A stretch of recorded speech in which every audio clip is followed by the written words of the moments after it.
నేను అహంకారంగా చెప్పట్లేదు. స్వర్ణకమలంలో కానీ మా స్వాతికిరణంలో కానీ కొన్ని పాటలు రాసినప్పుడు అవి నేను రాశాను అనుకోను, they are not from me but they are through me అంటాను. అవి నా ద్వారా వచ్చాయి కానీ నేను రాయలేదని. సో ఈ భావన నాకు ఉన్నంతసేపు నా చేత ఏమి రాయించుకోవాలి అనేది రాసేవాడిది. పలికెడిది భాగవతమ్మట, పలికించెడు వాడు రామభద్రుండట, పలికెద వేరుండు గాథ పలికెడు నేల.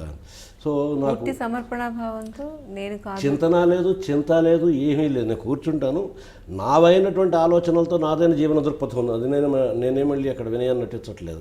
సో ఇది భారతీయ జీవన సంవిధానం, ఇది ధార్మికమైన జీవన సంవిధానం. ఇలా పాట రాసేటప్పుడు ఇందులో స్త్రీకి సంబంధించిన ఏ రకమైన కించపరిచే లక్షణం ఉండకూడదు. ఇవన్నీ నేను పెట్టుకున్న నియమాలే పెట్టుకుంటాను. కానీ పాట వచ్చేటప్పుడు ఇవి లేకుండా చూసుకోవటం వరకే నా బాధ్యత తప్పిస్తే అందులో నన్ను ఆశ్చర్యపరిచేటువంటి పాటలు కూడా వచ్చినాయి.